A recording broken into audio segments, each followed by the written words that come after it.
Nazareth, disciple missionnaire. Vous savez que c'est le pape François qui a beaucoup développé ce thème dans la joie de l'Évangile. Je vous en donnerai quelques extraits. Auparavant, j'aimerais vous relire un des paragraphes de La joie et l'allégresse sur la sainteté à laquelle nous sommes appelés.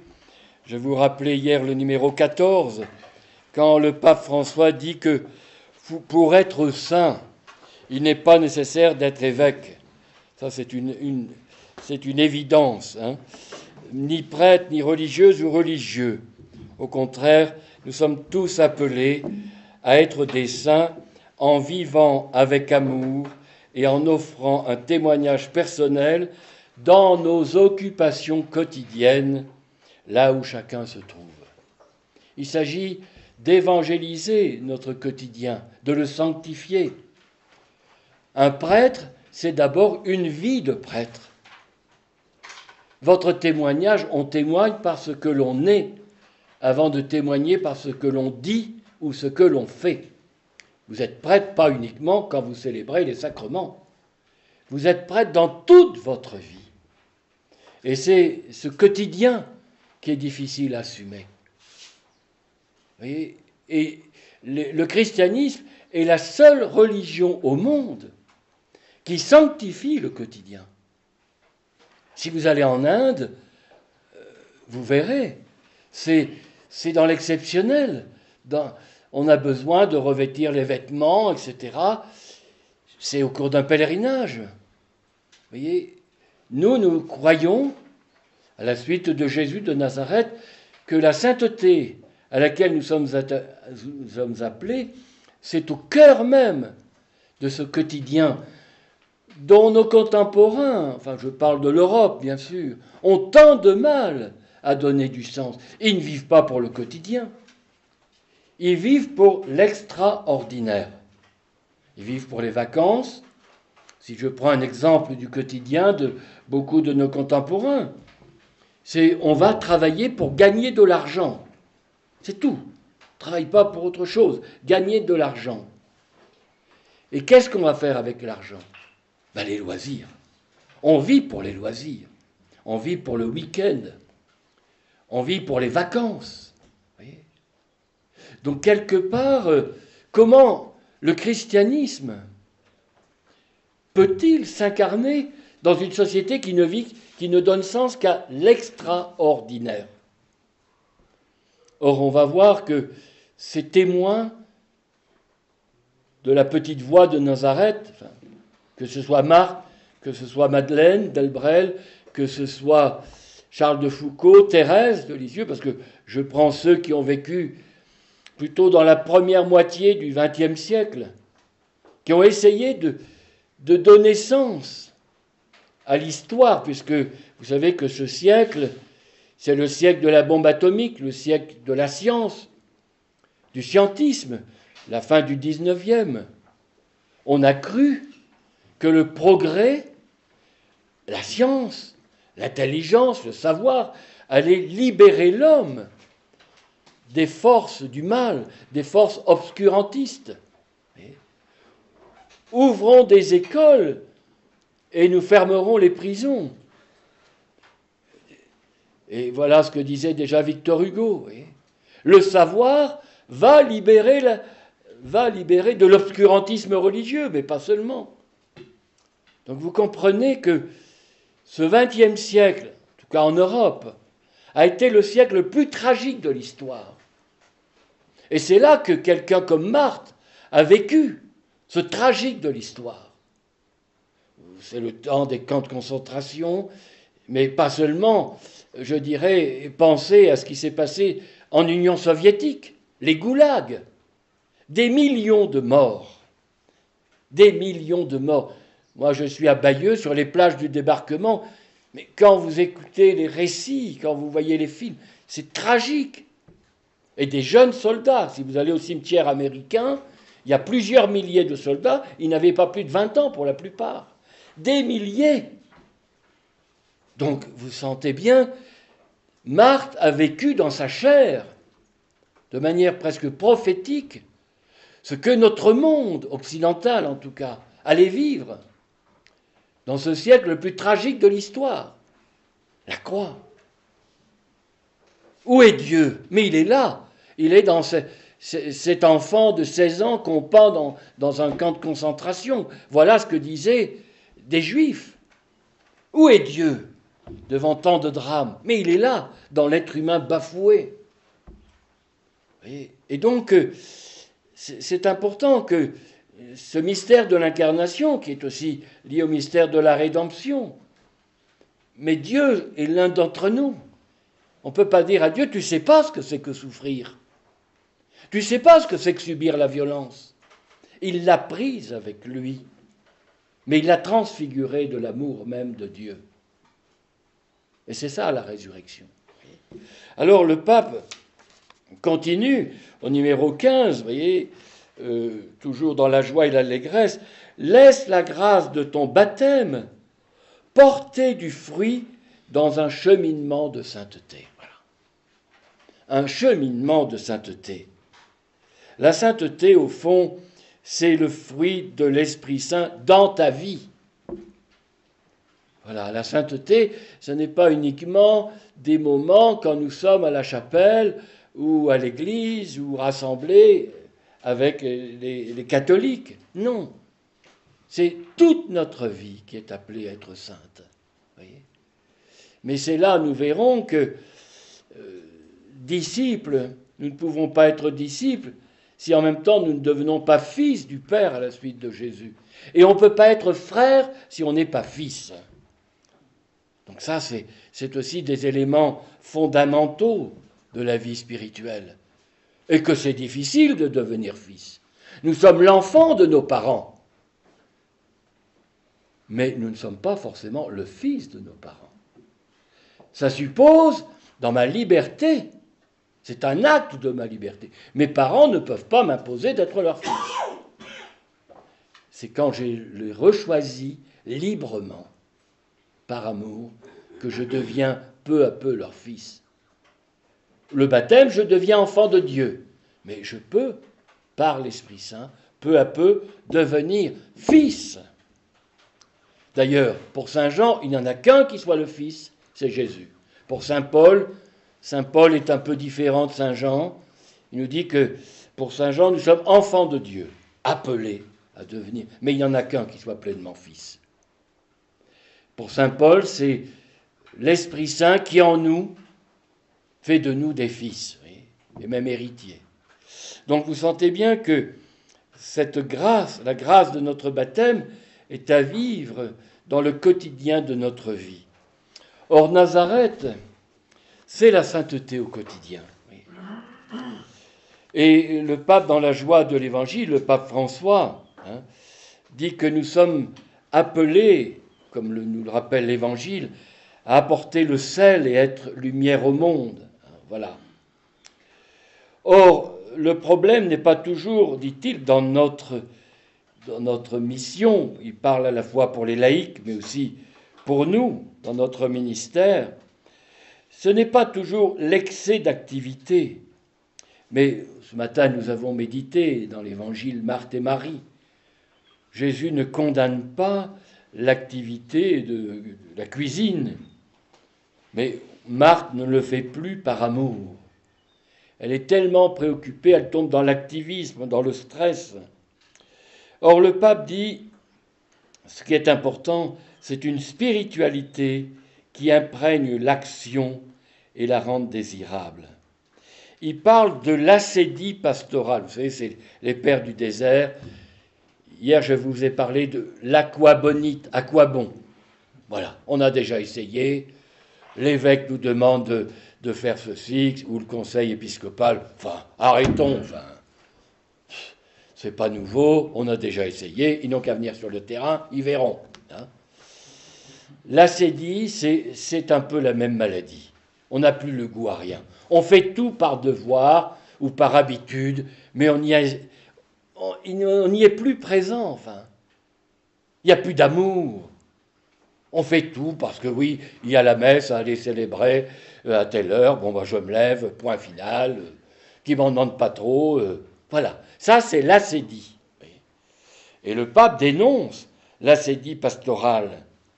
Certains y tombent, peut-être parce qu'ils ont eu des rêves tellement spirituels que la réalité... Le réalisme spirituel, ces grands témoins de la foi ont été des témoins d'un réalisme spirituel. Ils ont assumé la réalité. Marthe, dans ses quelques petits mètres carrés, dans sa chambre, dans cette ferme isolée. Charles, dans ce fin fond de Tamanrasset, près du Mali, au milieu de ces Touaregs, ces pauvres, les Haratines, les esclaves qui venaient du Mali, puisque la plupart des Touaregs, des nomades, étaient partis, puisque la sécheresse, qui restait? Les esclaves, qui venaient d'Afrique noire, qui venaient du Mali pour la plupart. Il a vécu au milieu d'eux, voilà. Et c'est eux que vous avez vu qui l'ont sauvé de la maladie du scorbut. Voilà. D'autres n'acceptent pas, veulent que tout tombe du ciel. Voilà. C'est ça aussi, la déception. D'autres s'attachent à des rêves de succès cultivés par leur vanité. Vous savez, le pape François, il est toujours assez direct. Hein. D'autres, pour avoir perdu le contact réel avec les gens, dans une dépersonnalisation de la pastorale qui porte à donner une plus grande attention à l'organisation qu'aux personnes. Si bien que le tableau de marche les enthousiasme plus que la marche elle-même. Voilà, combien on a eu de baptêmes cette année? Mais tout ça, c'est du rêve. Enfin. C'est pas parce qu'il y a eu des baptêmes, c'est comment le Seigneur a touché les cœurs. Est-ce que je suis attentif à accompagner ces personnes qui vont vivre un cheminement spirituel? C'est pas tout de les baptiser. Charles, il a aussi baptisé quelques musulmans, puis ils sont redevenus rapidement des bons musulmans.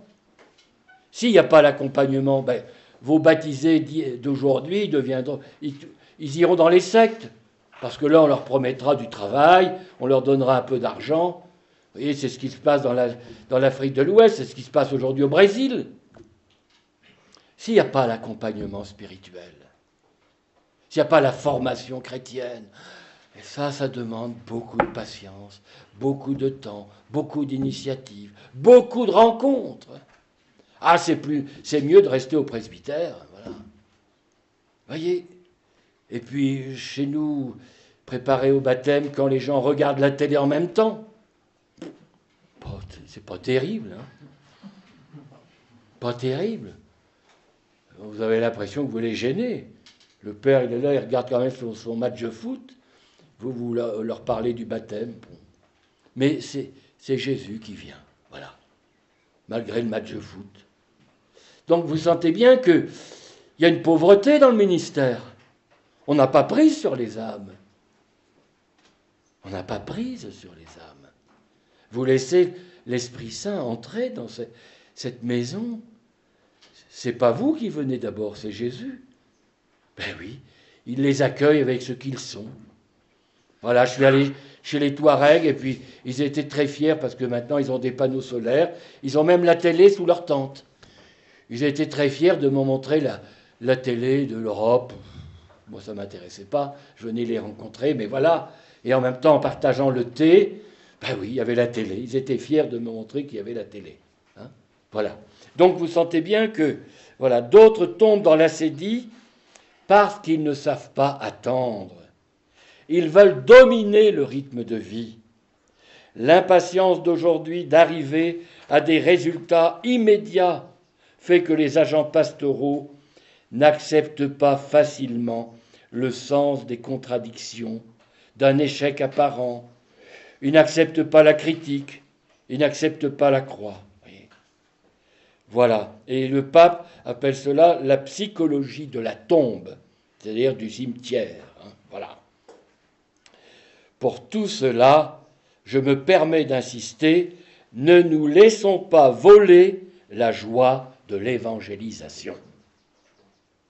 Je pense que dans votre pays, comme en Europe, l'attente du Seigneur, c'est que vous soyez des disciples missionnaires, des évangélisateurs, ceux qui vont aller à la rencontre des gens, qui vont témoigner de la joie de l'Évangile. C'est ce que le Saint-Père vous invite à vivre dans votre ministère. Voyez. La joie de l'Évangile, dit le pape au numéro 84, est celle que rien et personne ne pourra jamais nous enlever. Alors, il a une image magnifique, mais hier je vous disais, c'est laisser naître en nous le Seigneur par l'Esprit Saint, comme dans la Vierge Marie, et puis c'est une visitation, le porter en nous, puis le Seigneur se révèle au-delà de nous. Hein. Alors, le pape nous invite à être des amphores, voyez, amphores pour donner boire aux autres, c'est-à-dire des porteurs d'eau vive. Voilà. Dans tous les cas, nous sommes appelés à être des personnes amphores pour donner à boire aux autres. Parfois, l'amphore se transforme en une lourde croix, mais c'est justement sur la croix que le Seigneur transpercé s'est donné à nous comme source d'eau vive. Ne nous laissons pas voler l'espérance. Oui aux relations nouvelles engendrées par Jésus-Christ. Voyez. Donc, c'est au numéro 86, le pape parle de cette désertification spirituelle de certaines régions du monde. Et il nous invite, nous témoins de Christ, à devenir ces amphores, porteurs d'eau vive, pour donner à boire à ceux qui sont en quête d'espérance, de foi, de confiance. Alors, cette sainteté à laquelle nous sommes appelés, vous sentez bien qu'avant de devenir missionnaire, on reviendra là-dessus, il nous est demandé de devenir des disciples de Jésus de Nazareth. Comme ses témoins, comme Charles, comme tant d'autres, ont essayé de l'être. Et Thérèse dira que Jésus, c'est un trésor caché. Il se laisse chercher. Elle ajoute, le monde aime ce qui brille. Mais pour nous, il s'agit d'évangéliser notre rêve de miraculeux et d'extraordinaire. Thérèse dira que c'est même l'Évangile qui l'entretient durant ses horizons. On peut dire que la vie de ces témoins de la foi, celle de Marthe, Madeleine, tant d'autres, c'est la vie d'une tout ordinaire. Il n'y a pas d'extase, pas de vision proprement dite. Et Madeleine écrira dans Nous autres gens des rues, nous autres gens de la rue, nous croyons que de toutes nos forces, cette rue, ce monde où Dieu nous a mis, est pour nous le lieu de notre sainteté. Comment vous allez faire découvrir à vos frères et sœurs laïcs que le lieu de leur quotidien, c'est le lieu de leur sainteté? Eux croient que c'est vous qui êtes appelés à la sainteté, mais que ce n'est pas pour eux. Et ça ne peut être que pour les religieux, ceux qui quittent le monde. Non, la sainteté, c'est au cœur de notre monde. Elle est à vivre. Comme elle est à vivre dans votre quotidien. Vous voyez, cette rue, ce monde où Dieu nous a mis, nous croyons que pour nous, c'est le lieu de notre sainteté. Nous croyons que rien de nécessaire ne nous y manque, car si ce nécessaire nous manquait, Dieu nous l'aurait déjà donné. La paroisse qui vous est confiée, le ministère qui vous est confié, c'est le lieu de votre sainteté. Ne cherchez pas, ne rêvez pas d'un autre ailleurs où là vous pourriez être appelé à la sainteté. C'est là où vous êtes. Voilà. Et donc, c'est votre Nazareth. Et là aussi, cette maison, hier je vous ai dit que le symbole, la symbolique de la maison, en particulier dans Saint-Luc, c'est le lieu où Marie va être appelée à la sainteté, où Jésus lui-même va grandir. Il est dit qu'il redescendit avec eux à Nazareth. Ça, c'est une phrase qui a beaucoup marqué Charles de Foucault. D'abord, lorsqu'il est présenté au temple, quelques semaines après sa naissance. Et là, il est dit qu'ils retournèrent à Nazareth lorsqu'ils eurent accompli tout ce qui était conforme à la loi du Seigneur. Ils retournèrent à Nazareth, leur ville. Cependant, quand même, c'est extraordinaire. On a l'impression que là, on ne peut pas grandir en humanité, en sainteté. Ben si. Cependant, l'enfant grandissait, se développait, se remplissait de sagesse, et la grâce de Dieu reposait sur lui. C'est dans Luc 2, 39.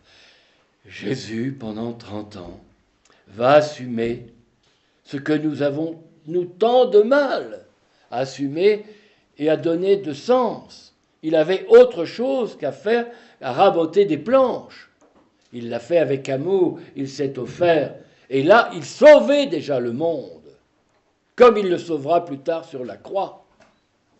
Tout faire par amour, dira Thérèse, et cela peut contribuer à sauver les âmes. Quand vous préparez votre repas, ou je ne sais pas, vous balayez votre appartement, si vous le faites avec amour, c'est aussi votre ministère. Il n'y a pas de dichotomie dans la vie. Je vous ai dit, être prêtre, c'est toute votre vie. C'est par toute votre vie que vous êtes prêtre. Ce n'est pas réservé quelques instants. Et nous, évêques, avec les petits moyens que nous avons, ben voilà, c'est la sainteté à laquelle je suis appelé, je n'ai pas choisi, mais c'est là où le Seigneur m'appelle. Et là, il y a une fécondité, si je l'offre, si je le vis avec amour. Hein. Voilà. Et Luc insiste encore, lorsque Jésus revient après son pèlerinage à 12 ans, il redit la même chose. Il redescendit alors avec eux. C'est saint Paul dans l'épître Philippiens qui, lui, de condition divine, s'est fait esclave. Voilà. C'est dans Luc chapitre 2, 51. Il redescendit alors avec eux, revint à Nazareth. Il leur était soumis. Que lui, le Fils de Dieu, va se soumettre à ses voisins, va se soumettre à sa famille, au clan familial. Et on sait, Dieu, combien ça a été une souffrance pour Jésus, ce clan familial qui ne croyait pas en lui. Qui, parmi le clan familial, se trouve au pied de la croix? Une tante de Jésus. Voilà. Les autres ont disparu. Et c'est les mêmes qui, au chapitre 7 de Saint Jean, vont lui dire, mais enfin, il ne faut pas rester dans ce coin perdu de Galilée. Ce que tu fais là, on voit que tu guéris des malades, tu fais des miracles. Écoute, quand on veut être connu, il faut monter dans la capitale. Si vous voulez être connu, il faut au moins aller à Kigali. Bien sûr. Mais il ne croyait pas en lui, dit saint Jean. Vous reprenez ce texte. Alors, que votre famille ne croit pas en vous, ne vous étonnez pas. Hein. Bon. Voilà. Prenez dans saint Jean chapitre 7, ses frères, c'est-à-dire le clan familial. Lui dire donc, passe d'ici en Judée, c'est-à-dire à Jérusalem, afin que tes disciples, enfin que ceux qui vont te suivre, voient aussi les œuvres que tu fais. On n'agit pas en secret quand on veut être connu. Voilà, il faut être sur les réseaux sociaux. Il faut passer à la télé. Voilà. Or, même ses frères, même le clan familial, ne croyaient pas en lui. L'épreuve, je vous ai parlé hier de la solitude de la foi, de l'épreuve de la foi. Et ça, c'est quelque chose que nous vivons en Europe. Je vous ai dit, c'est la foi qui est en jeu. Ce n'est pas uniquement la pratique religieuse ou les pèlerinages ou les JMJ, c'est la foi. Devenir des hommes et des femmes de foi. Et l'enjeu, il est le même pour vous, même dans un contexte plus religieux. Et donc, voilà. Et quant à Jésus, ajoute Luc, il croissait en sagesse, en taille et en grâce devant Dieu et devant les hommes. Il devient fils du Père et frère des hommes. Vous sentez bien que le cheminement de Charles, il voulait être pleinement fils du Père, imiter Jésus. Mais vous ne pouvez pas être fils sans être frère. C'est impossible. Seul Jésus a été pleinement frère universel. Vous voyez. Il a été fils et pleinement frère. Pleinement fils et pleinement frère. Et ça, chacun d'entre nous, c'est notre vocation. On va essayer de comprendre que veut dire devenir fils. Mais je ne peux pas devenir fils si je ne m'abandonne pas entre les mains du Père. Vous savez, c'est comme notre maman, quand nous sommes nés de son ventre. Si nous avions refusé de s'abandonner entre ses mains, nous n'aurions jamais grandi en humanité. Nous n'avions pas le choix. Tandis que dans la foi, nous avons le choix. C'est un acte de ma liberté, de m'abandonner entre les mains du Père, pour peu à peu qu'il m'engendre à cette dimension de fils. Mais tu ne peux pas devenir frère si tu n'es pas fils. C'est du rêve. Vous voyez ? Nous avons cru en 68, chez nous, et 68, que, enfin libérés de toutes les institutions, on allait établir la grande fraternité, comme ça. C'est du rêve.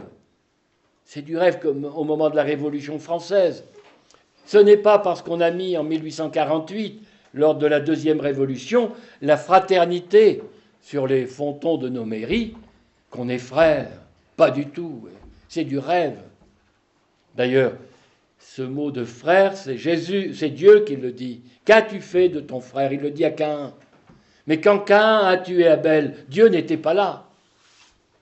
Comment vouloir établir une fraternité en l'absence de Dieu ? C'est du rêve. C'est du rêve. Voyez. Vous l'avez expérimenté dramatiquement en 1994, mais notre histoire n'est faite que de blessures, bien souvent, l'histoire de la France. Et donc, quelque part, c'est au cœur de ce Nazareth qu'il croissait en sagesse, en taille, en grâce, devant Dieu et devant les hommes.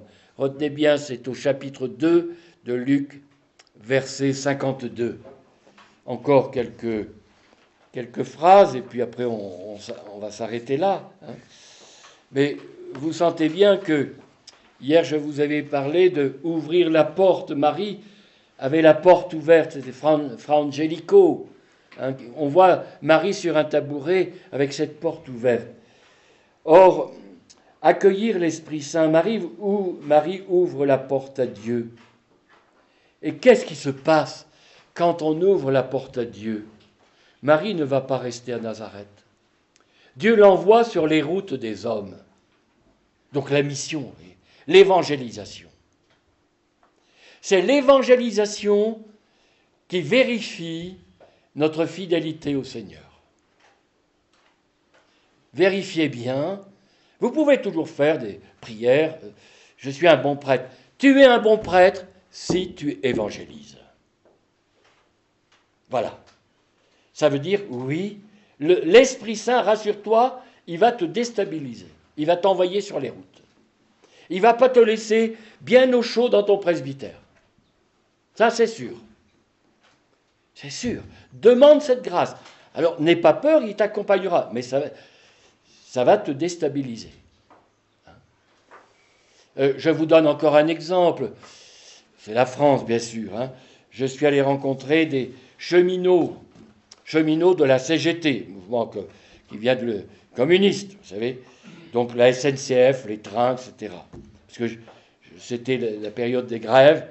Et puis je suis allé avec un monsieur qui connaissait bien, qui avait été lui-même.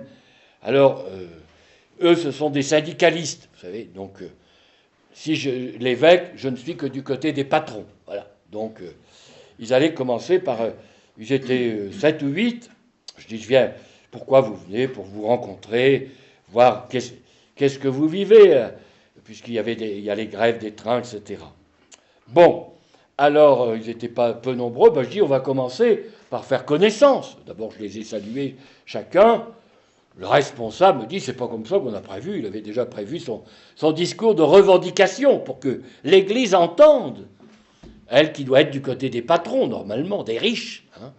Je dis, mais moi, mon voisin, je dis, mais comment vous... Moi, je m'appelle Jean-Claude Boulanger. Comment vous vous appelez ? Il me dit, Moïse. Moïse, je dis, on est de la même corporation. Moïse, c'est l'Ancien Testament. Tous les autres disent, oui, oui. Alors, chacun a dit son prénom. C'était l'Esprit Saint. Bien sûr le délégué, il a pu lire sa liste de revendications pour que j'entende, pour que l'Église entende. Puis après, on a pris un pot tous ensemble. Mais ce Moïse, vous voyez, c'était l'Esprit Saint. Voilà, quand j'ai dit, on est de la même corporation, il était sans doute baptisé, mais il n'allait jamais à l'église. Hein, voilà. Ça veut dire que vous serez toujours déstabilisé. Voilà. Mais l'Esprit Saint, il vous précédera.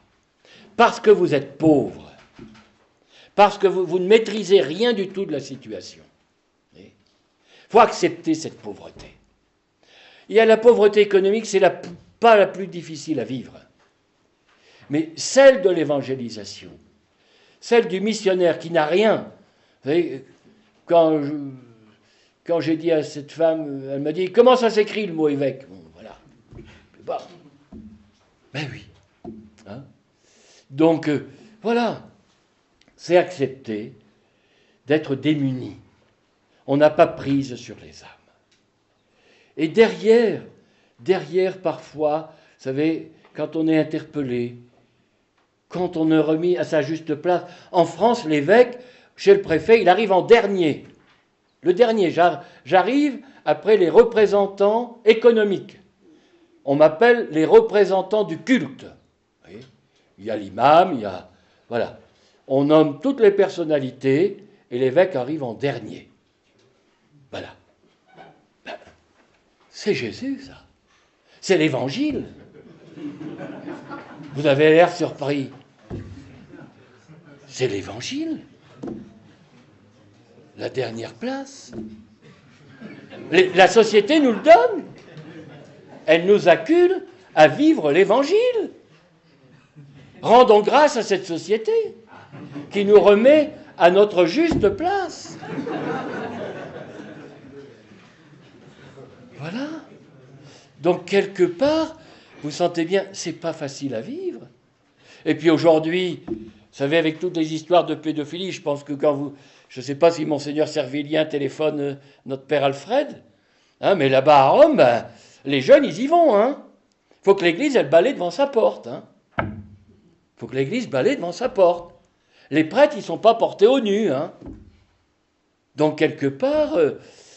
la jeunesse qui arrive, elle nous interpelle aussi. Hein, moi, quand je rencontre des jeunes pour la confirmation, ils me posent des questions. Voilà. Puis sachez que chez nous, il y a des tags à certaines églises, prêtre égale pédophile. Ah ben, c'est tout cela qu'il faut assumer. Ça veut dire qu'il y a une purification à faire. Il y a une sacrée purification à faire. Hein, mais elle est aussi chez nous. Donc vous sentez bien que cette interpellation, elle est parfois douloureuse. Hein, notre fidélité au Seigneur, bon, eh bien voilà. Hein, quelque part, le Seigneur ne nous abandonne pas. Faites l'expérience de l'évangélisation. Il y a une joie profonde. On est déstabilisé. Mais en même temps, je dirais, il y a une telle joie. Le pape, il a eu raison d'intituler « La joie de l'Évangile ». Lui, il parle toujours de la joie de l'évangélisation. Hein. Et ça, quelque part, Marie, elle est partie sur les routes. Mais elle ne savait pas ce qu'elle allait vivre chez Élisabeth. Peut-être qu'en chemin, elle a vécu des difficultés. Eh bien, c'est là où le Seigneur s'est révélé, dans la maison d'Élisabeth.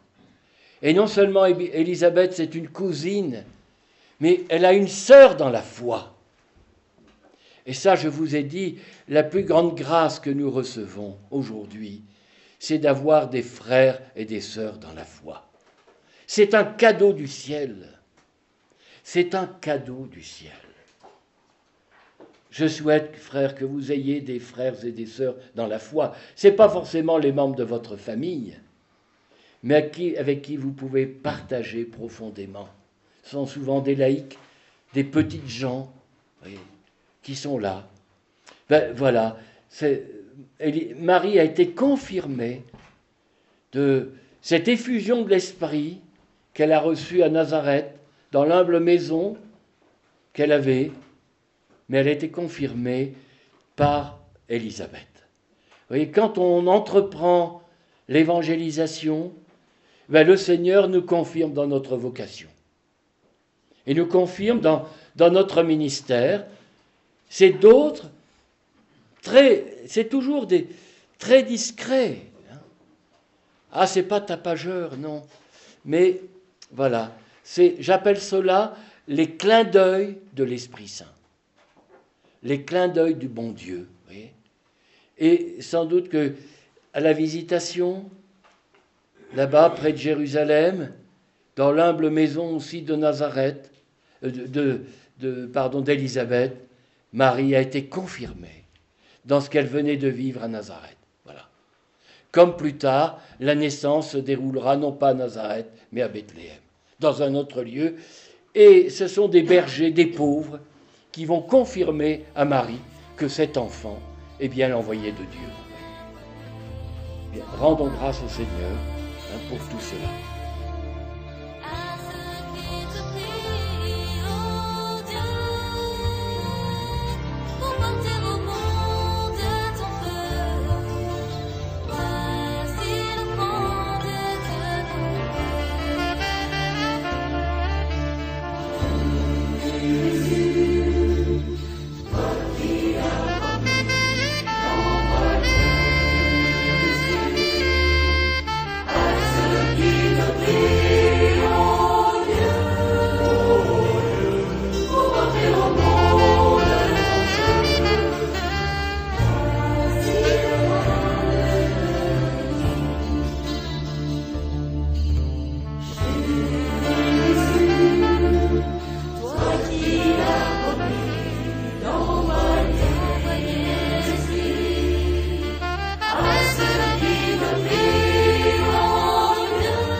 Peut-être nous pouvons prendre un chant à l'Esprit Saint. Je ne sais pas si quelqu'un parmi vous va dire d'abord le Notre Père ensemble, et puis si quelqu'un veut prendre un refrain à l'Esprit Saint.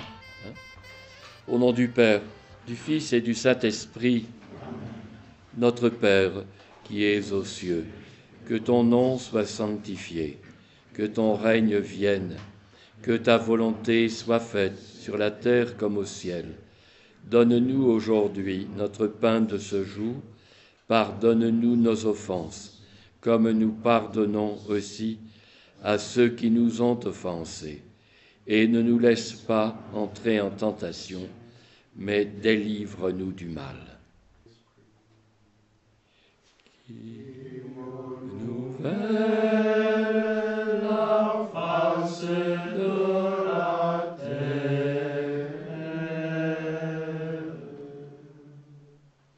Que l'Esprit Saint descende dans notre cœur, que nous sachions rendre grâce au cours de cette retraite pour les merveilles que le Seigneur continue de faire dans notre vie de chacun, mais plus particulièrement dans votre diocèse.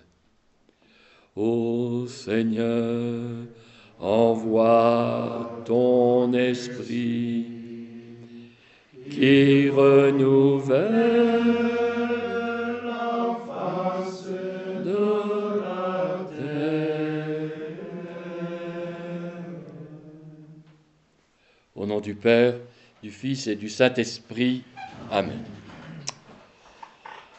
Voilà, donc cet après-midi, nous allons conclure sur la symbolique un peu de Nazareth, en tout cas la symbolique de la maison. Maison, ça rejoint votre pastorale. Moi, je suis toujours à l'écoute de ce que les nouvelles églises, les nouvelles églises sœurs vivent, en particulier ici en Afrique, vos communautés ecclésiales de base, où la maison, la maisonnée, la famille, En Afrique, vous avez beaucoup développé, vos évêques ont beaucoup développé cette pastorale de la maison.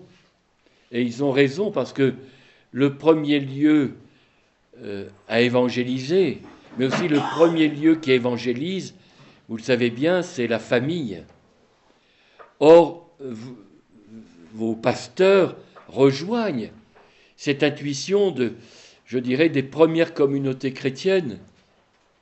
C'est vrai que vous aspirez peut-être à construire des églises en dur, très bien, mais c'est secondaire. La chance que vous avez, c'est que vous avez déjà des églises.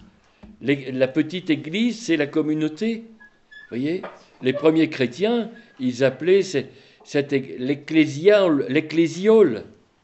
Donc, quelque part, réjouissez-vous d'avoir l'église, la petite église familiale. C'est elle la véritable église. Nous avons des églises, on peut vous les donner, mais elles sont vides. Alors, ne nous copiez pas, surtout. Ne rêvez pas de cela. C'est pas ça le plus important. C'est vos communautés. Nous avons des églises, mais il n'y a pas de fraternité, de petite fraternité. Dans notre diocèse, on essaie de copier. On est allé à 60 personnes au Bénin pour les mettre en place des petites fraternités. Mais que c'est compliqué. Nos églises sont des musées. Mais c'est pas ça le christianisme. Les gens passent pour les visiter, elles sont magnifiques, mais vous savez, ils ne vont pas faire une cite de la croix parce qu'ils rentrent dans une église. Donc quelque part, vos pasteurs, vos évêques, vous invitent d'abord à vous investir dans toute la spiritualité de la maisonnée, le lieu de l'évangélisation. Et c'est ça, votre richesse. Nous, on a envie de vous copier. On vient là pour découvrir, on a tout à apprendre de vous. Vous savez que, au lieu de la France, nos évêques, moi et mes frères évêques, nous, on aimerait qu'à Rome, on ne nous met plus comme terre de chrétienté. Parce que le droit canon, il ne correspond plus. On a beau avoir un territoire, une paroisse, mais à quoi ça correspond? On a beau avoir des églises, il n'y a personne. Donc vous voyez bien, le droit canon, nous sommes en terre de mission comme vous. Le problème, c'est nos églises. Les gens disent, il y a une église. Je vais vous donner un exemple pour que vous compreniez. Je reçois une pétition de 80 à 100 noms. Le brave curé qui avait 94 ans vient de décéder. Que font les braves paroissiens? Ils écrivent à l'évêque, ils protestent, ils font une pétition, ils signent, ça c'est facile, hein, comme sur les réseaux sociaux, et puis ils disent à l'évêque, envoyez-nous un curé. J'en ai pas, j'ai pas de réserve à l'évêché. Donc ils attendent, mais ils vont pas se bouger. Vous avez cette chance que c'est des baptisés qui ont commencé. Et vous êtes portés par une communauté. Mais c'est extraordinaire. C'est extraordinaire. Est-ce que vous savez rendre grâce à vos frères et sœurs laïcs qui, eux, même si vous n'êtes pas là, ils se rassemblent. Nous, vous pouvez toujours courir. Hein. Ils attendent que monsieur le curé soit là. Il a intérêt à arriver à l'heure, d'ailleurs. Hein. Bon. Mais voilà. Donc, vous sentez bien que vous avez cette grâce. Alors, peu importe que l'Église, elle soit encore, vous savez, il y a encore des tôles. Oui, c'est pas ça. Ne vous investissez pas d'abord dans le matériel, il passera très vite. Investissez toutes vos forces dans ces communautés, dans ces petites fraternités. C'est elles qui vont évangéliser le Rwanda. C'est elles. Et là, vous êtes vraiment des pasteurs, vous voyez ? Parce que ils ont besoin de se ressourcer spirituellement, les laïcs. Ce que vous êtes en train de vivre ici, ce n'est pas uniquement pour vous. J'espère que ça va être pour redonner à vos frères et sœurs laïcs toute cette spiritualité de Nazareth. Mais c'est eux aussi qui le vivent, ce sont eux. Et donc quand ils se rassemblent pour les temps de prière, mais c'est du Saint Paul, à Corinthe. Et puis, vous avez des catéchistes qui sont là, qui donnent de leur temps, etc., pour rassembler, pour prier.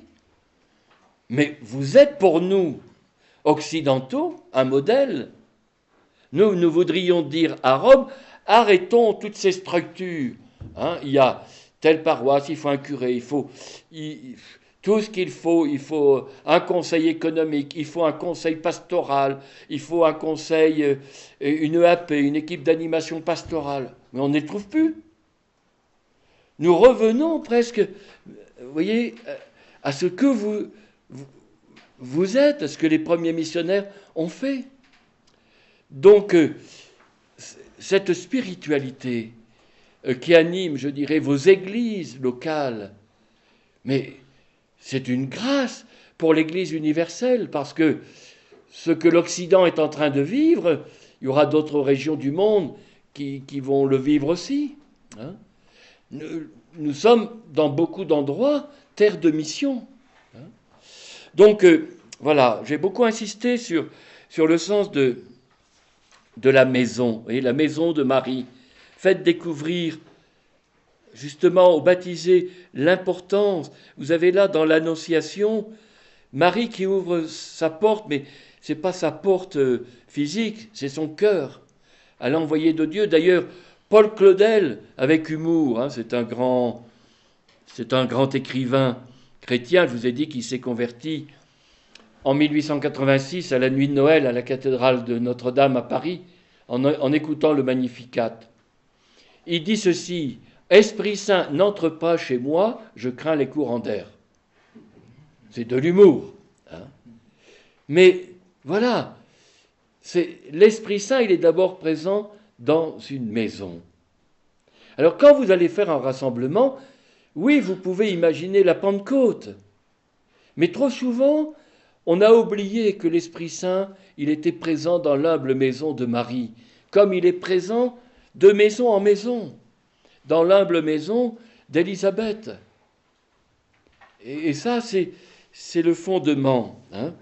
Or, quand Dieu choisit de venir dans notre monde, c'est pas d'abord à la synagogue de Nazareth. Alors arrêtons de croire que parce qu'on a de belles églises, c'est là que Dieu va être.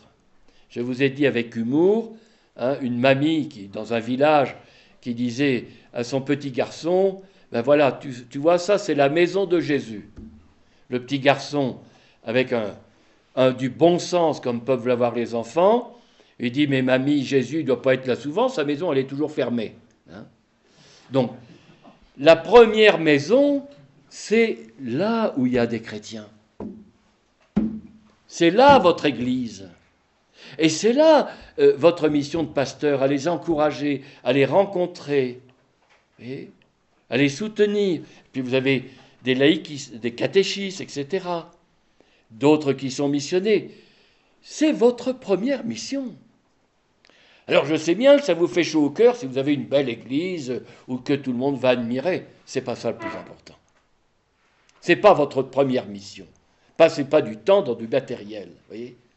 Passez du premier temps, à évangéliser et à soutenir ces chrétiens. Sinon, un beau jour, ils iront dans des sectes. Elles pullulent, elles arrivent.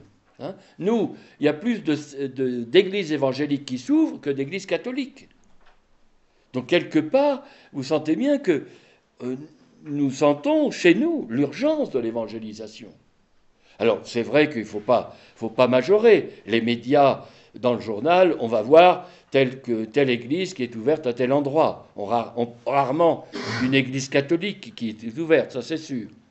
Mais en général, ça ne dure pas très longtemps. C'est très éphémère. Mais il n'empêche que c'est une réalité. Voilà. Donc, rappelez-vous que la maison, quand Dieu choisit de venir dans notre monde, il s'invite là où l'être humain est le plus lui-même, à savoir sa maison. Donc ça, dans le texte de l'Annonciation, je vous l'ai redit, Dieu entra chez elle. L'ange entra chez elle. Voilà. Et là aussi, si nous prenons l'exemple, prenons tout simplement Zachée. Zachée, il croit que c'est dans Luc 15, vous connaissez ce texte, mais Zachée croit que pour rencontrer Luc 19, 5, il faut monter sur un arbre. Ça, c'est le religieux qui est en nous. Dieu ne peut pas être chez nous, il est toujours au-delà de nous. Vous voyez ? Monter sur un arbre, c'est une symbolique. Il y a une symbolique dans ce texte. Depuis toujours, dans toutes les religions du monde, ils font quitter son chez-soi pour aller à la rencontre de Dieu. Dieu ne peut pas être chez nous. C'est trop banal. Vous voyez ? Donc il faut monter, d'où le symbole de la montagne, etc. Le lieu le plus proche du ciel. Or, c'est l'inverse. Dieu vient chez nous. Descends de ton arbre. Il me faut demeurer chez toi. Voyez ? N'hésitez pas à reprendre des textes comme cela avec les laïcs pour qu'ils tiennent dans cette mission qu'ils vivent dans leur village, etc., au quotidien. Dieu ne peut être qu'en haut, vous voyez. Et même, il nous faut quitter ce que nous sommes pour aller vers Dieu, comme si on ne pourrait être chrétien que lorsqu'on est à l'église. Non, c'est justement le défi du christianisme. C'est de christianiser, d'évangéliser ce quotidien, cette vie, ce qu'est l'être humain dans son... Voyez ? Or, Zachée hésite, il a un grand handicap, Zachée. C'est d'abord, il passe pour un collaborateur des Romains, un voleur. Et pourtant, Jésus voit en lui cette soif de vérité, de dignité. Il cherchait à voir qui était Jésus. Et pensez que quand vous entrez dans une maison, ces gens que vous allez rencontrer cherchent peut-être à savoir, à connaître Jésus. Un désir de voir tout simplement. Ils savent qu'il y a un prêtre catholique qui est là. Voilà, bon. Et vous venez dire bonjour. Or, Zachée veut rester spectateur, vous voyez. Il monte sur un sycomore. Comme ça, il ne se mouille pas, comme on dit. Oui, mais Jésus va l'interpeller. C'est que Jésus va s'arrêter et c'est lui qui va regarder Jésus. Ça, c'est très beau. Vous ne savez pas, quand vous rencontrez les personnes, si vous portez le Christ en vous, que c'est le Christ qui regarde cette personne. Posez un regard d'amour sur cette personne. Je vous donne un exemple. C'était au cours des vœux du maire de la ville. Et le maire, il y avait longtemps, on a attendu assez longtemps. Et il y avait là différentes personnes au début du mois de janvier. Et j'avais une voisine, une dame que je ne connaissais pas. Et j'entre en conversation avec elle, peu savoir où elle habitait, etc. Des choses de tous les jours, de la vie, tout simplement. Puis j'apprends qu'elle est enseignante, comme je lui parle des jeunes, etc. Je l'écoute surtout. Et puis, ça dure peut-être 20 minutes. Elle me dit, vous savez, moi, je vois que vous êtes religieux. Enfin, vous savez, moi, je ne suis pas croyante. Enfin, je suis dans mon enfance, mais je ne suis pas croyante. Je suis dans un lycée public. Et puis, donc, elle me parle un peu de ce qu'elle fait. Puis, le maire arrive. Puis, je lui dis, mais madame, vous savez, je vous félicite pour tout ce que vous faites. Vous n'êtes pas si loin que ça de Dieu, même si vous ne le connaissez pas. En tout cas, moi, je tiens à vous dire que j'ai une grande reconnaissance au nom de ces jeunes que vous accompagnez, parce qu'elle est dans un lycée professionnel. Voilà, on s'arrête là, puis le maire arrive. Puis après, il y a toujours le verre de l'amitié. Et avant de partir, cette femme vient me trouver. Moi, je partais, j'étais pris. Elle me dit, monsieur, je voudrais vous remercier pour ce que vous m'avez dit. Simplement ça. Je voudrais vous remercier pour ce que vous m'avez dit. Je l'ai écouté, tout simplement. Voyez. Je lui ai dit, un peu comme Jésus aurait dit, vous n'êtes pas si loin que ça. Je n'ai pas dit du royaume, parce que pour elle, vous n'êtes pas si loin que ça du bon Dieu. Vous n'êtes pas si loin que cela du bon Dieu. Voilà. Vous sentez que l'évangélisation, elle est au cœur de notre mission. Et que c'est, à travers nous, c'est le regard que Jésus pose sur cette femme. Et donc, c'est ça votre mission. Elle est là, fondamentalement. Jésus va s'arrêter. C'est lui qui regarde Zachée. Et il l'invite à descendre. Et même, il me faut demeurer chez toi. Vous imaginez, Zachée devait être gêné. Rien n'avait été préparé. Enfin, tout devait être comme cela. Non, Jésus, c'est pas ça qui l'importe. C'est chez lui. Et finalement, dans sa vie, dans son cœur. Pensez toujours, je vous donne un autre exemple. C'était un monsieur qui était à l'hôpital, au CHU de Caen. Et le prêtre de la paroisse vient voir une de ses paroissiennes. Et puis ce monsieur qui était là, dans la même chambre, enfin, un paroissien, pardon, c'était une chambre d'hommes. Et il vient voir donc un paroissien, et puis il voit ce monsieur, il ne le connaissait pas, hein, mais il lui dit bonjour, et puis il parle un peu avec lui, etc. Puis il découvre qu'il est de la même paroisse, il est d'un village environnant, et puis donc il prend contact avec lui. Et puis voilà que un mois après, à l'église, ce monsieur qui avait été lui aussi, qui était chrétien, mais enfin non pratiquant, il vient à l'église et puis à la fin de la messe, il va voir le prêtre et il lui dit « Monsieur le curé, comme vous êtes venu me voir chez moi, à l'hôpital, je viens vous voir chez vous, à l'église. » Et vous savez pas, il est devenu sacristain. Vous sentez une visite, la visitation. Si vous portez le Seigneur en vous, si vous portez l'évangélisation, elle est de votre responsabilité avec votre pasteur, Monseigneur Servinien. Hein, mais c'est votre première mission. Et première mission. Et ça, je pense que le pape François nous interpelle, il nous bouscule. Hein, mais quelque part, il a raison. Donc, pensez toujours qu'à travers Jésus, c'est pas Dieu en haut. Même s'il est tout-puissant, il est tout-puissant en amour. Ce mot tout-puissant est tellement ambigu, je vous l'ai dit hier, hein, tout-puissant en amour. C'est le Dieu en bas, voilà, avec Jésus. C'est lui qui descend. Il descend chez nous, au cœur de notre quotidien, là où nous sommes nous-mêmes. Voilà. Dans notre maison, nous n'avons pas besoin de paraître forts. Pensez que les premiers missionnaires qui sont arrivés sont allés de maison en maison. Certains n'ont pas résisté aux crises de palu. Ils buvaient l'eau que buvaient les gens du village. Ils mangeaient ce que mangeaient les gens. Ils n'avaient pas de frigo, ils n'avaient rien. Donc ils ont subi rapidement. Regardez, là, je l'ai vu au Bénin, je suis allé dans un cimetière du Bénin. Les premiers missionnaires, s'ils ont tenu 20 ans, c'est extraordinaire. Tous sont morts rapidement. Hein, tous sont morts rapidement. Mais Jésus, quand il envoie les 72, il dit « Mangez ce qu'on vous offrira pour des Juifs. Si ce n'est pas cachère, mangez ce qu'on vous offrira. » Donc ils ont vécu au milieu des gens. Et c'est comme cela que l'évangélisation a pu se réaliser et a commencé. Vous voyez ? Et donc aujourd'hui, elle est toujours à refaire. Hein ? Donc, dans notre maison, chez nous, nous n'avons pas besoin de paraître forts. Vous voyez ?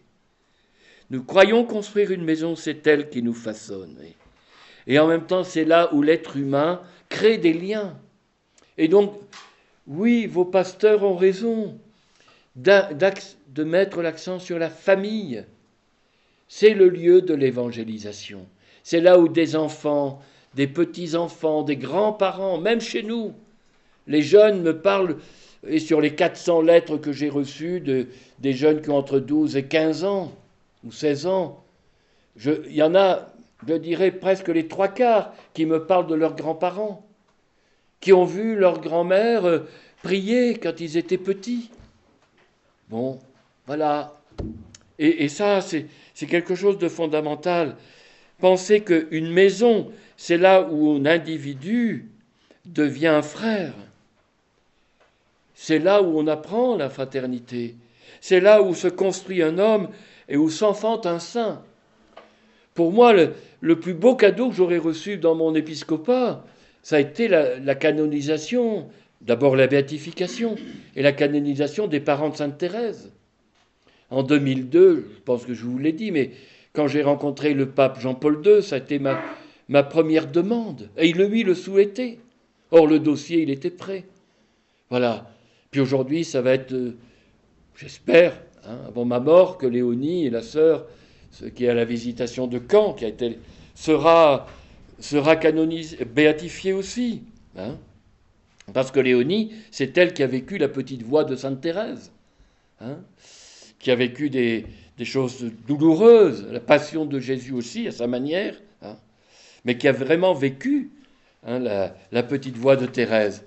Or, pour vous redire que nous savons l'importance aujourd'hui que cette bonne nouvelle s'est répandue au sein des familles. Voilà. Alors, je voudrais aussi maintenant revenir peut-être davantage à ce que nous avons entendu ce matin. Que peut Charles de Foucauld, qu'est-ce qu'il peut dire aujourd'hui pour nous, pour nos contemporains? Vous voyez, le pape Jean-Paul II, là aussi, on en avait parlé quand je l'ai rencontré. C'est pas lui qui l'a béatifié, bien sûr, c'est Benoît XVI, mais souhaitait la béatification de Charles de Foucauld. Or, c'est lui qui l'a désiré, même si la béatification le décret a été signé par le pape Benoît XVI et par son successeur, le pape... Elle a été signée par le pape Jean-Paul II et célébrée par le pape Benoît XVI. Je me rappelle encore cette célébration de la béatification à Rome, dans la basilique Saint-Pierre. C'était la première fois qu'un musulman prenait la parole pour une intention. C'est la première fois que le ministre de la Culture algérien s'est avancé à saluer le pape Benoît XVI. C'est la première fois que quelques Touaregs musulmans étaient là présents et le pape Benoît XVI s'est avancé devant eux. Il y avait quelques femmes musulmanes qui étaient là en larmes, avec leur habit de Touareg, etc. Donc vous sentez aussi combien ces événements sont importants. C'était le 13 novembre 2005. Mais qu'est-ce que Charles de Foucauld peut nous dire dans notre mission de pasteur? Évidemment, il est plus admirable qu'imitable. Son ministère de prêtre est unique et particulier. On n'a pas à le copier. Mais vous avez senti à travers cette petite vidéo combien il est passé de la sainteté rêvée à l'offrande de ses pauvretés. Sur 58 ans, on peut dire, il a mis 50 ans à se réconcilier avec lui-même. Ça, il y a des tensions qui peuvent être en nous, vous voyez.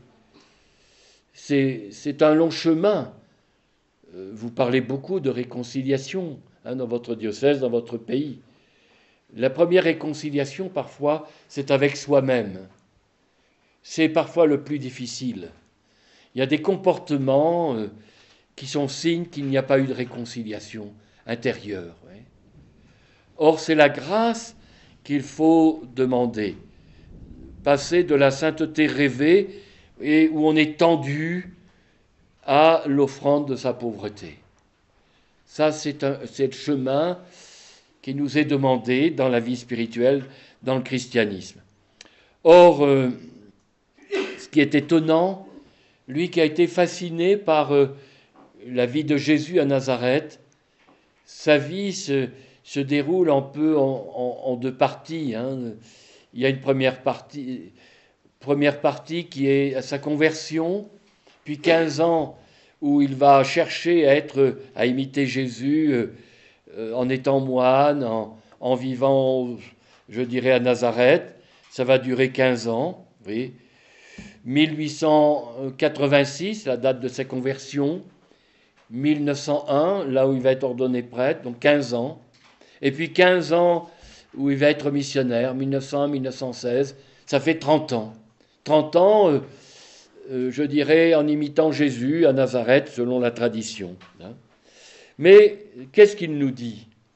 Cette soif profonde qui rejoint sans doute beaucoup de laïcs aujourd'hui, de jeunes prêtres aussi, cette soif d'être avec Jésus. Vous voyez, l'adoration aujourd'hui, nous allons partir, on l'a vécu à Lourdes, pendant le pèlerinage de Lourdes, avec 340 jeunes, je vais partir là avec 240 et 35-40 adultes à Rome assises. Ça ne pose pas de problème, l'adoration pour les jeunes. Pourquoi? Parce que eux, je vous ai dit, on commence par la vue, la culture aujourd'hui. Contempler Jésus présent dans l'Eucharistie. Ça fait tilt chez eux. Il y a de l'émotionnel, pour peu qu'on prenne des chants du renouveau, des chants de Thésée, etc. Ils baignent. On va vivre dans la nature, on va vivre la démarche de réconciliation. Ça va durer de 20h à 24h ou 23h30. Il y aura le Saint-Sacrement exposé, des chants, mais il y a des tas de jeunes qui restent. Voilà. Ils sont là. Vous voyez? Ils sont là, ils prient, ils sont là devant Jésus. Être avec Jésus, je pense que c'est l'enracinement de l'évangélisation dans les nouvelles générations. Donc les aspirations de ce jeune Foucault, enfin, vous voyez, il rejoint certainement une quête spirituelle chez beaucoup de nos contemporains, en tout cas en Occident. Je le dis plutôt dans les jeunes générations. Ce n'est pas les personnes âgées qui se précipitent toujours pour le temps d'adoration. Le chapelet, etc. Mais l'adoration, c'est long, c'est plus désertique. Hein. On peut être là 1 heure sans une parole devant le Saint-Sacrement. Donc ça a été, on peut dire, pendant 15 ans, depuis sa conversion, être avec Jésus. Puis il y a cette soif de la mission, vous voyez, de l'évangélisation. Il rejoint là tout un courant qui a beaucoup marqué l'Église en France, hein, au début du XXe siècle. Hein, aller vers les gens, les prêtres ouvriers qu'il y aura dans les années après la Seconde Guerre mondiale, aller à la rencontre des gens, évangéliser. Hein. Or, à travers cela, il a voulu être à la fois disciple et apôtre. Hein. On peut reprendre... On est au cœur de l'évangile de Marc. Hein. C'est l'appel des premiers apôtres dans saint Marc. Et c'est ce qui a inspiré le Saint-Père sur ce terme de disciple missionnaire. Vous voyez, il a repris, c'est quelque chose de commun, mais bon, le Saint-Père sait le donner d'une autre manière. C'est dans saint Marc chapitre 3, versets 13 et suivants. Jésus gravit la montagne. Donc c'est toujours ce lieu spécifique, vous voyez, du lien avec son Père, la montagne, le lieu de la prière. Il appelle à lui ce qu'il voulait. Oui, mais ça veut dire que c'est dans sa prière qu'il appelle ses disciples. Ses disciples, c'est le Père qui les lui donne. Il va prendre toute une nuit en prière avant d'appeler ses 12 disciples. Je pense que cela aussi, c'est important. C'est pas, on n'appelle pas Madame une telle parce qu'on manque de catéchistes. Ça ne va pas. Ça suppose que la communauté se mette en prière. Une nuit de prière. Et vous verrez que le Seigneur donnera. Hein. Et trop souvent, c'est monsieur le curé qui dit, il fait un appel à la fin de la messe. Ah ben voilà, on a un groupe d'enfants, il n'y a personne. Il n'y a personne. Ben, j'attends, les enfants ne reprendront pas le catéchisme ou la catéchèse tant qu'il n'y a pas quelqu'un qui se désiste. On reste dans nos moyens humains. Jésus n'a pas fait comme ça. Voyez. Il a commencé par une nuit de prière à la montagne. Et après, ce que le Père allait lui donner. Voilà, ça c'est fondamental. Ils vinrent à lui, il en institua 12. Voyez. C'est une institution, c'est un corps qui se forme. Voilà. Oh, si c'était une équipe de foot, je n'aurais jamais parié sur cette équipe de foot, hein, parce qu'il y en a qui jouaient perso là-dedans. Hein. Et puis, Jésus devait deviner que Judas, il n'était pas très clair. Enfin, ben, il l'appelle quand même. C'est le Père qui lui donne. Ça, c'est mystérieux. Ben, madame une telle que vous ne voudriez pas dans votre paroisse, ben, c'est le Seigneur qui vous la donne. Hein. Elle vous casse les pieds, mais le Seigneur vous la donne. On se croirait chez nous en Normandie de temps en temps. Donc, je ne dis pas qu'il faut rendre grâce pour madame un tel qui est là. Hein. Mais vous sentez, voilà. Pour être avec lui.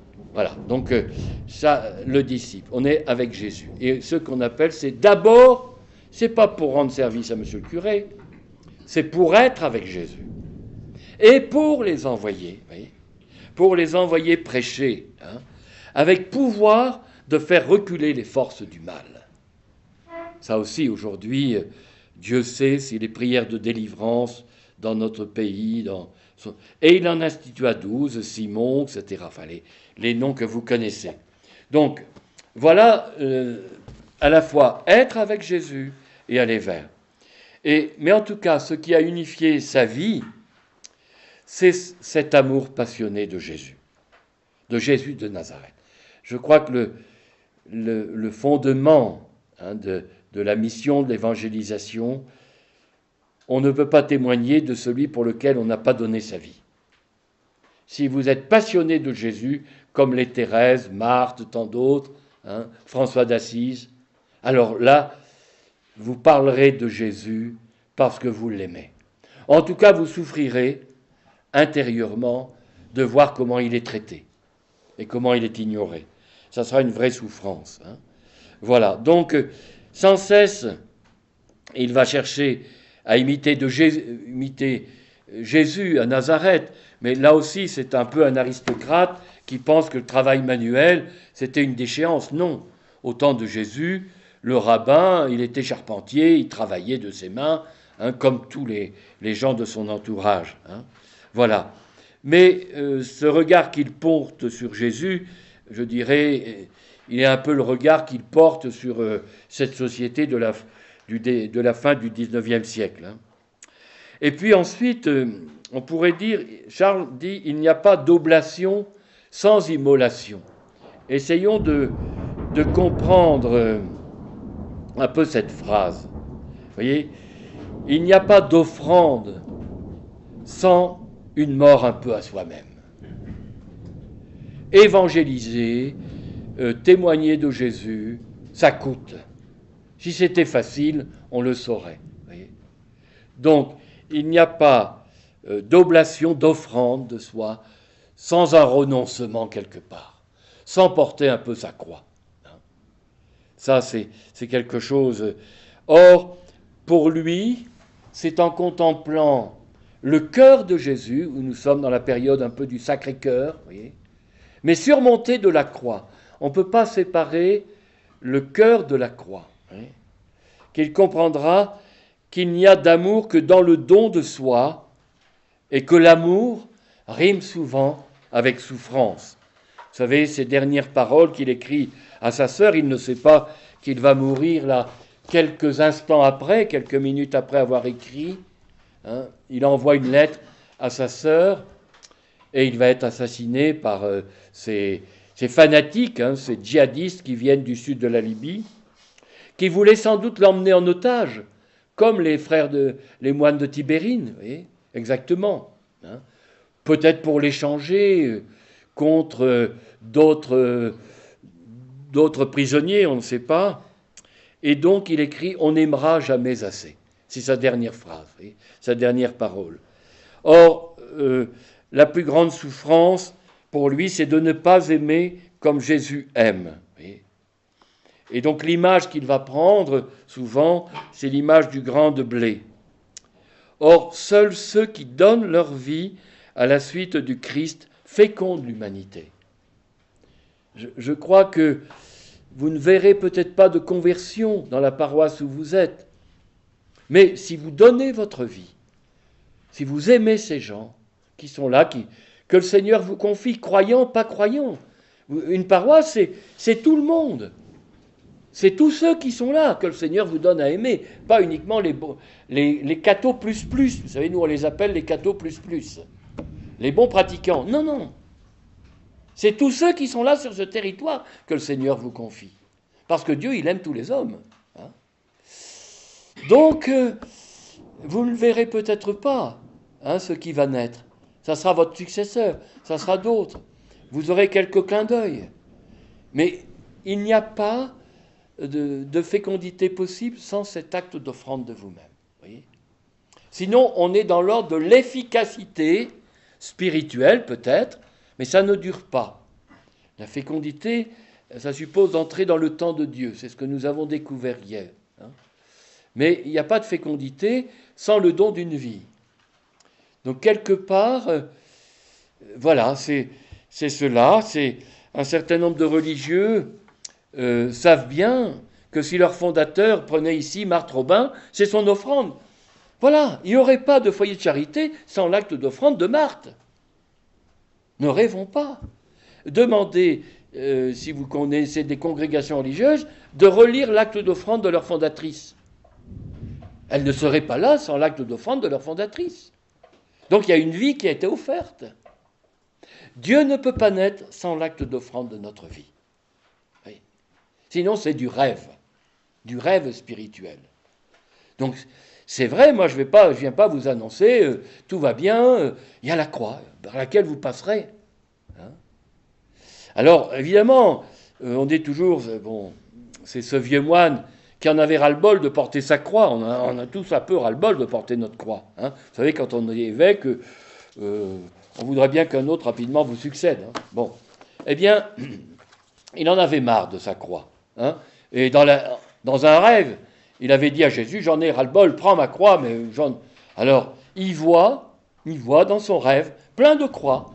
Voilà, plein de croix. Et puis une voix qui lui dit, choisis. Il est bien embarrassé. Hein. Choisis. Il regarde, des petites, des grandes, etc. Puis il en voit une. Puis c'est celle-là qu'il choisit. Et il entend la voix qui lui dit, c'est la tienne.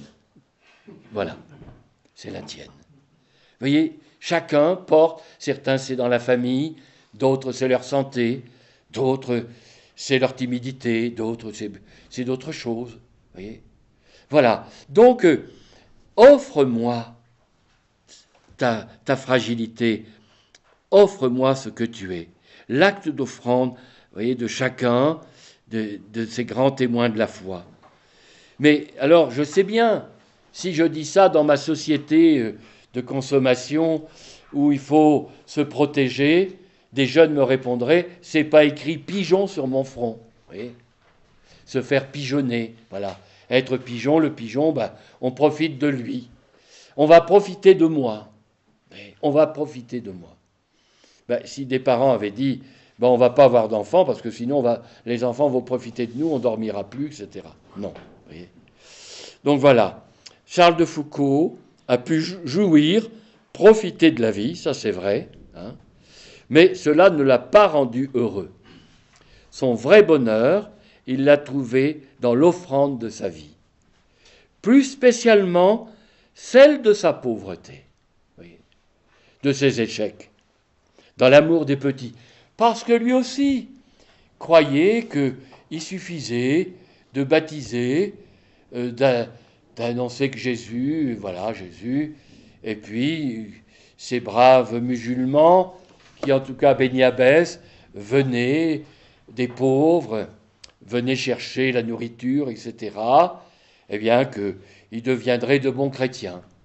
Il s'est très vite rendu compte que les quelques-uns qu'il avait baptisés, revenus chez eux, étaient de bons musulmans, tout simplement. Que l'évangélisation n'est pas si simple. N'est pas si simple. Beaucoup de gens, vous le savez bien, frappent à votre porte, vous font des beaux discours sur « ils prient beaucoup », etc., mais ils attendent un billet de votre part pour les aider, ou un secours, ou la Caritas, etc. Est-ce que vous ne pourriez pas m'aider à trouver un travail ? C'est parfois très intéressé. Bon. Alors, la sainteté au cœur de la fragilité. Lorsque Charles de Foucault est en plein doute sur sa vocation de trappiste, et au moment où il va renoncer à faire ses vœux définitifs, il va méditer la dernière parole de Jésus sur la croix. Les derniers mots de Jésus, « Père, entre tes mains, je remets ma vie, je remets mon esprit. C'est étonnant, c'est dans la période, je dirais, où il est dans la nuit la plus complète. Il est là-bas à Bès, en Syrie, à la frontière presque d'Israël, pas loin d'Israël, et il est dans la nuit la plus complète. Il a tout donné à Jésus, il voulait être moine, il a tout quitté, et son supérieur, le père abbé, lui dit qu'il n'est sans doute pas fait pour la vie monastique.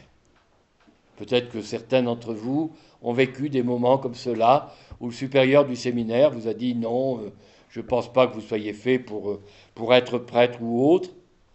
Or, c'est à ce moment-là, dans une grande période de fragilité, que l'Esprit Saint, à travers lui met dans son cœur cette dernière parole de Jésus. Voilà. Père, entre tes mains, je remets mon esprit. Il va méditer longuement ces dernières paroles de Jésus. Et au même moment, à des milliers de kilomètres, Thérèse fait le même acte d'offrande. Vous imaginez ? Sans se connaître, à Lisieux. Pratiquement au même moment. Et comment le Seigneur se sert de témoin, mais elle aussi va entrer dans la nuit de la foi, où elle va faire plus d'actes de foi, dit-elle, que pendant toute sa vie, enfin sa vie très courte. Il lui reste 2 ans à vivre. Voilà. Et ça, c'est mystérieux, c'est elle qui dira, ce n'est pas parce que le ciel, voilà, il est nuageux, il y a les nuages, qu'il ne faut pas croire au soleil. En Normandie, il y a plus de nuages souvent que de soleil.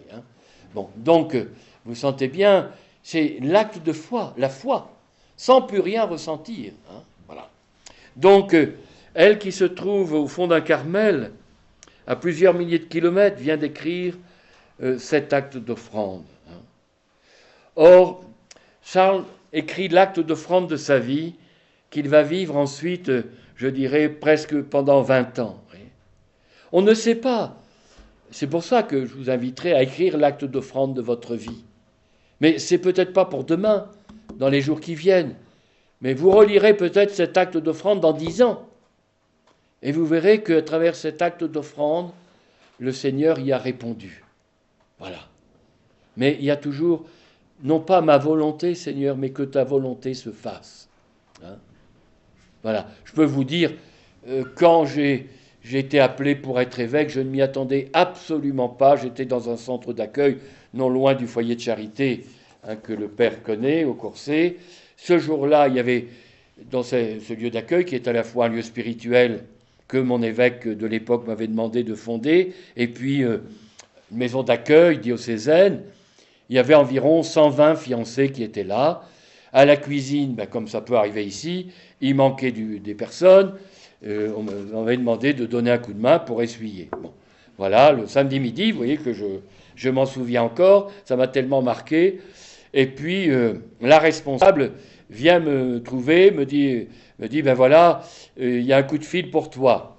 Bon, j'avais un verre dans la main, j'avais une serviette, je me rappelle que je suis sorti, écoutez, et j'entends une voix qui me dit, Monsieur l'abbé, vous êtes bien Monsieur l'abbé Boulanger? Je dis oui, j'entends cette voix. J'attendais un prêtre qui devait venir d'Afrique. Je pensais que c'était lui. Il me dit, ici, Monseigneur le nonce. Monseigneur le nonce, qu'est-ce que j'ai fait pour... Qu'est-ce qui m'arrive? J'avais écrit des articles, peut-être que j'ai... Pourtant, habituellement, je ne m'en revenais pas à Rome, etc. Bon. Il me dit, voilà, on était le samedi midi, est-ce que vous êtes libre lundi matin? Lundi matin, Monseigneur, je pense que j'ai des choses, mais c'est urgent. C'est urgent, bon. On ne peut pas retarder un peu, enfin j'essaie, vous voyez, de... Il me dit, non, c'est urgent, je voudrais vous voir lundi matin vers 9h30. Bon, écoutez, Monseigneur, je vais essayer de faire ce que je peux, je vous promets que je serai là. Il paraît que quand je suis rentré là où il y a été la cuisine, j'avais changé de couleur. C'est-à-dire que je ne pouvais pas noircir, mais j'étais devenu un peu plus pâle. Je n'en ai pas dormi pendant 2 nuits. Et ceux qui me connaissaient, parce que vous n'avez le droit de rien dire, me disaient, mais ça va pas, qu'est-ce qui se passe? Et donc, voilà, vous arrivez, le nonce vous salue, etc. Et puis, il vous dit, est-ce que votre ministère, il prend 5 minutes pour vous écouter, et puis il dit, le Saint-Père vous a nommé à Alençon, Saint-Père vous a nommé comme évêque à Alençon. Je dis, Monseigneur, il me dit, vous connaissez? Je dis oui, puis je connais bien la petite Thérèse, je viens la prier à Lisieux, et je suis allé à Alençon aussi, la prier avec ses parents, je suis en famille. Ben voilà, est-ce que vous avez des raisons graves de refuser?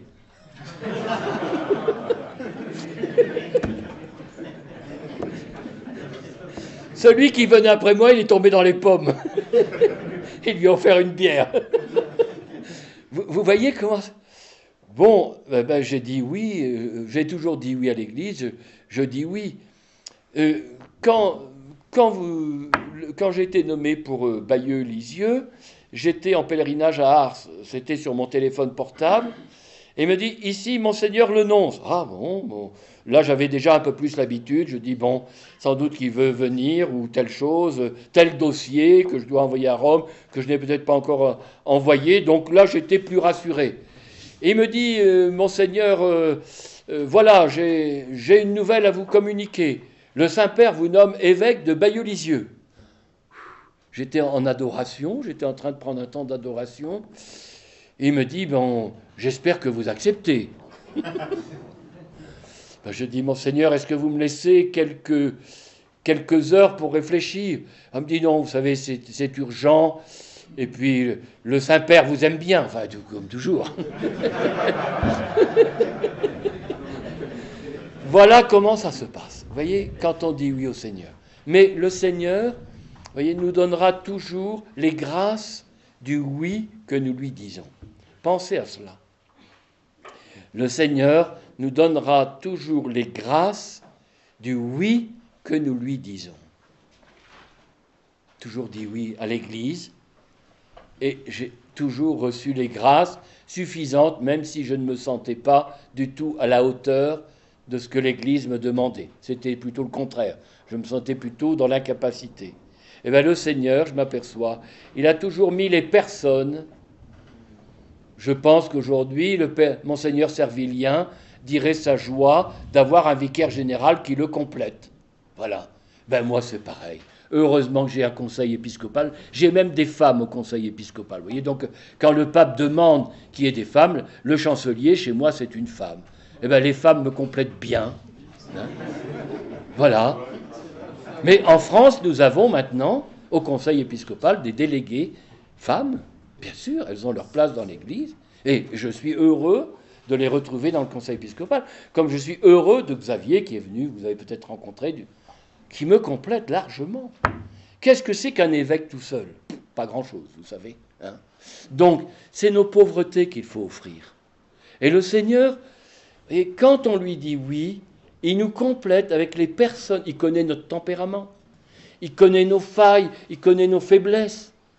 Et il sait bien que Jean-Claude Boulanger, il a besoin d'être complété par telle ou telle personne qui feront mieux telle ou telle chose que lui-même. On n'est pas le maître à soi tout seul, voyez. Acceptez que vos frères prêtres vous complètent.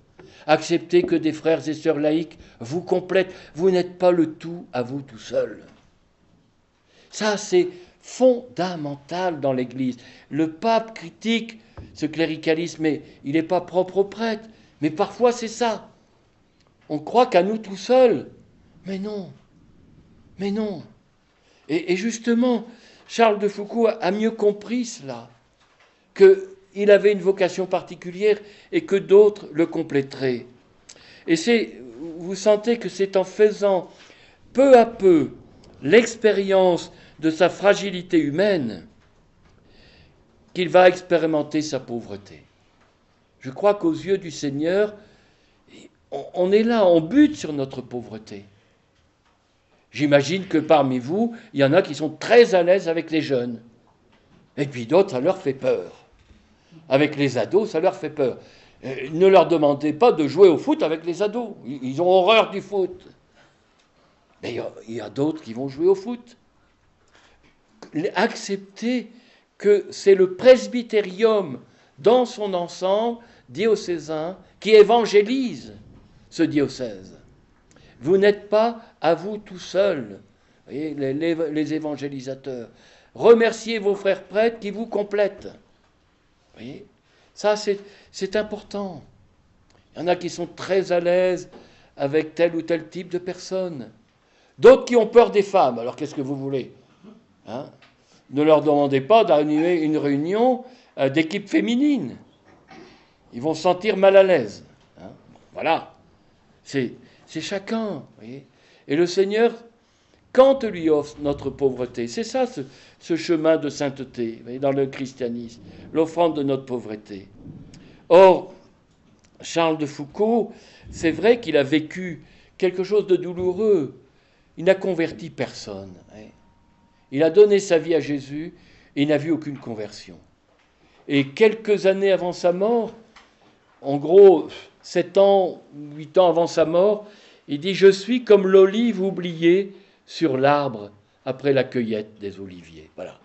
Il a l'impression que Dieu l'a oublié, que Jésus l'a oublié, comme l'olive qu'on a oubliée sur l'arbre après la cueillette. Mais non, le Seigneur ne l'avait pas oublié. Donc ce n'est pas toujours dans des résultats immédiats que nous voyons l'évangélisation, la fécondité de notre vie. Il va même vivre des moments douloureux. Il n'a plus l'autorisation parce qu'il est seul. Il n'a pas de servant d'autel. Il n'y a plus aucun chrétien.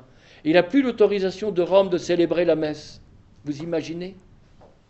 Lui qui tenait tant à l'Eucharistie. Voilà que Rome lui interdit. Voilà. Il va obéir à Rome. Mystérieusement. Mystérieusement. Puis un jour, un ou 2 ans après, il va recevoir l'autorisation exceptionnelle du Saint-Office, comme on disait à l'époque. Voyez. Et puis, lui qui voulait servir tellement les pauvres, voilà qu'il devient pauvre lui-même, vous l'avez entendu dans cette vidéo. Il va mourir. Il sait qu'il a la maladie du scorbut, il est là, allongé, il ne peut plus se déplacer. Il a simplement consommé la dernière hostie qu'il avait là dans le petit au Saint-Sacrement pour que ça ne soit pas profané. Et puis c'est des pauvres parmi les pauvres qui ça fait 2 ans qu'il n'y a pas eu une goutte de pluie dans cette région. Les chèvres sont vraiment ne donnent pratiquement plus de lait. Des femmes, des mamans vont se sacrifier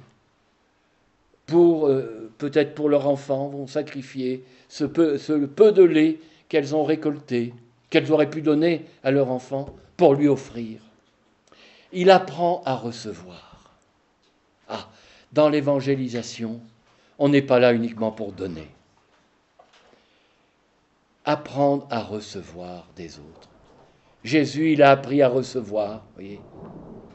Il a appris à recevoir dans cette maison de Béthanie. Sa première mission, ça a été à Cana. Il a appris à recevoir de sa mère, qui lui dit « Regarde, ils n'ont plus de vin ». Son premier miracle, sa première mission d'évangélisation, c'est encore dans une maison. C'est là où dans l'évangile de Jean, il commence dans la maison. Il apprend à recevoir de ceux qui vont lui apporter de l'eau. Il aurait pu le faire de manière magique, avec une formule magique, et puis voilà, que le vin... Non, il faut apporter sa pauvreté. Ce n'est pas de l'eau pure, c'est l'eau qu'on utilisait pour les ablutions. Vous voyez ? C'est l'eau pauvre, pas celle qu'on boit. D'ailleurs, on ne buvait pas d'eau à l'époque, on buvait du vin. Mais voilà, c'est de l'eau boueuse presque, qu'on va lui apporter. Mais voilà, il apprend à recevoir ses 5 pains et ses 2 poissons. C'est la même chose. Il apprend à recevoir des hommes. Dieu ne peut pas passer si nous n'apprenons pas à recevoir des autres, de nos frères, mais aussi de ceux qui nous sont confiés. Mais c'est les plus pauvres qui vous donneront toujours. Oui. Oh, c'est vrai que les riches, je vois bien. Je ne suis pas très souvent invité, parce que dans Normandie, vous savez, en France, bon, on dit l'évêque, il est très occupé, donc on va pas... Hein.